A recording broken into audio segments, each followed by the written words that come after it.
Eu acho que quem gosta de carro provavelmente já ouviu falar no nome Gran Turismo. Eu mesmo estou jogando ele no meu PS5 e eu acho um jogo muito bom. Eu já gostei dele desde quando eu comprei já, na hora assim. Mas o vídeo de hoje não é sobre o GT7, e sim de um carro que me despertou uma curiosidade e me fez fazer esse vídeo também.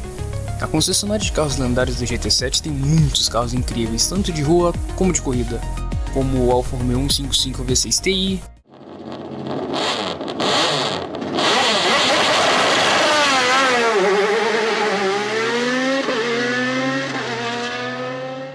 o Toyota Supra GT500,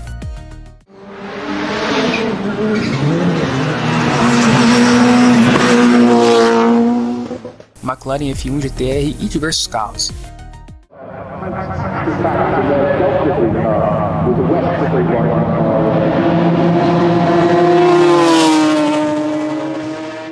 Mas um em específico me convenceu e foi algo que eu não imaginei que a Mazda faria.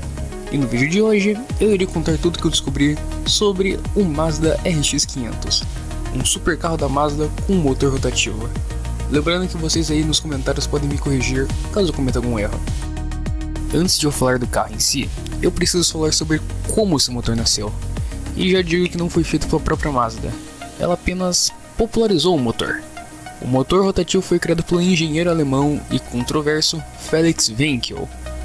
Durante o início da década de 20, precisamente ali no ano de 1922, o Wenkel ele se juntou ao NSDAP, o Partido Nacional Socialista dos Trabalhadores Alemães, que se você sabe o básico de história, tu já entendeu do que se trata. Em 1928 ele conseguiu uma audiência com o próprio Hitler e com os membros ali do partido para discutir sobre a tecnologia e educação. Mas logo ele foi expulso por causa de conflitos internos e diferenças ideológicas, porque o foco principal do Wenkel era a engenharia e não a política.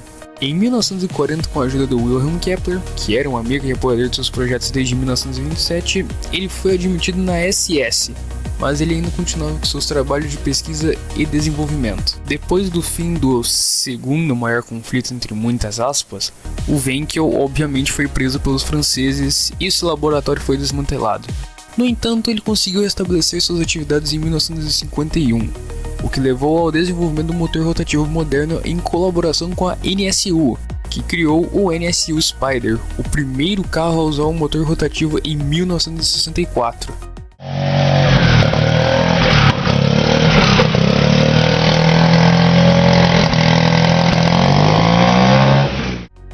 Bom, agora que você sabe quem foi o Wenkel, hora de saber da criação do motor que carrega seu nome. O motor Wenkel, ou rotativo como chamamos, ele funciona de uma maneira totalmente diferente dos motores a cilindros. Para começar, ele não usa o princípio das bielas e manivelas, e sim de um rotor triangular que tem um funcionamento mais suave, com menos atrito e vibrações, e é mais silencioso. Lembrando que eu não sou engenheiro e posso estar falando muita bosta aqui. E eu estou apenas comentando o que eu sei com base nas pesquisas que eu fiz para entender melhor e também por causa desse roteiro. Enfim, o rotor ele gira excentricamente em relação ao eixo principal, o que seria ali mais ou menos um virabrequim dentro da câmara.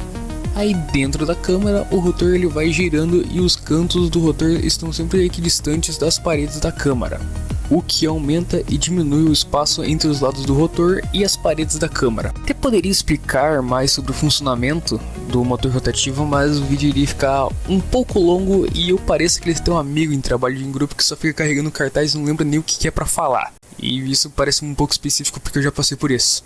E por mais que a Mazda seja a montadora que apostou nos rotativos, ela não foi a única a usar esse motor. Até a Mercedes e a Chevrolet usaram esse motor, e eu fiquei até um pouco surpreso com os carros que usaram o motor rotativo.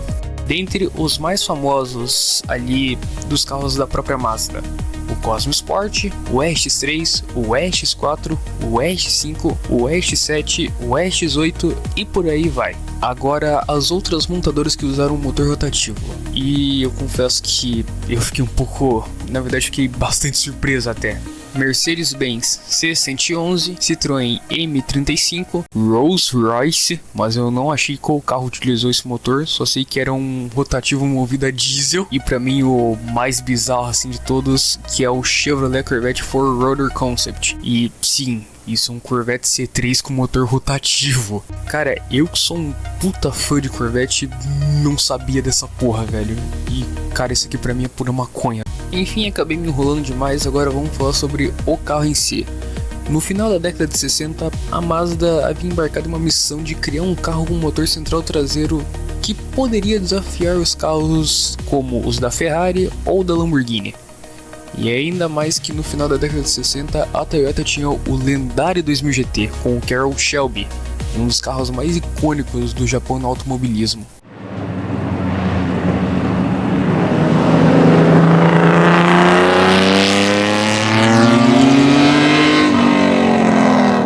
O RX500 ele havia sido projetado pelo designer Shigenori Fukuda, que também era o chefe do time de design da Mazda. Aqui o Fukuda ele queria buscar um design que fosse futurista, completamente diferente dos carros tradicionais da Mazda que ela tinha na época.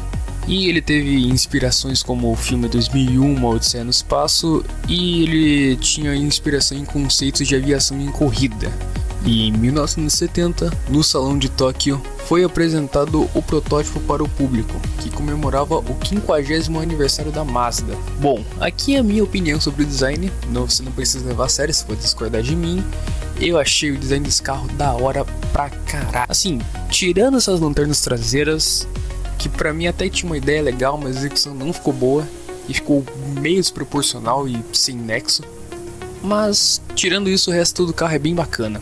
E eu acho bem legal que a tampa do motor ali são as portas de asa de gaivota, igual a Mercedes Chino 300 SL, que eu acho muito bonito. Assim, eu sei que muita gente pode achar esse carro feio, mas eu acho da hora esses carros dos anos 70 e 80 que tinham um design futurista, como o próprio RX500, o Vector W8, o Mercedes C111. Quer dizer, isso deve ser um pouco de exagero da minha parte, porque eu não acho o C111 um carro tão bonito assim. Bom, mas aqui pelo menos foi feito por um design de verdade esses carros.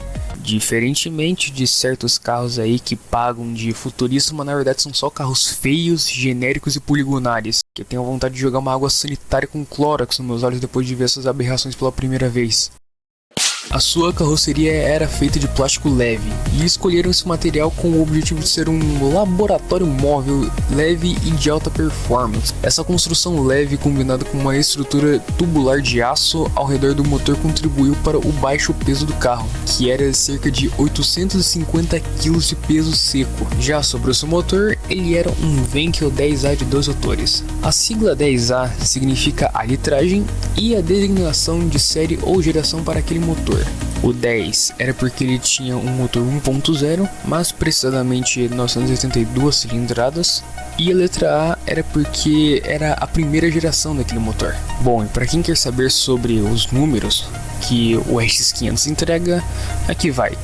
Ele tinha uma potência de 247 cavalos e 23,6 kgfm de torque, com uma velocidade máxima de 241 km/h e um 0 a 100 de 7 ou 6 segundos, segundo algumas fontes, porque a Mazda ela nunca revelou esses números para o público.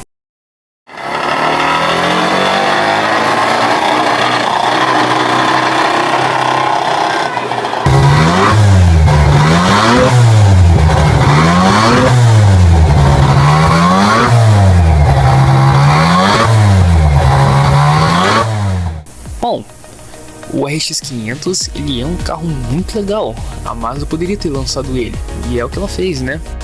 Por mais que ele seja um carro muito legal, que provável que a Mazda poderia criar mais do que imaginavam, e também, na minha opinião, poderia ser um concorrente direto para o 2000 GT na época, a Mazda nunca botou esse carro em produção, infelizmente, e tem até que bastante motivo para isso. Seja a crise do petróleo da década de 70, que afetou a indústria automotiva inteira, ou também o próprio design dele, que ele tinha essa traseira de camtail e as janelas eram pequenas, o que tinha uma visibilidade muito ruim, limitado, o que tornava ele impraticável no uso diário.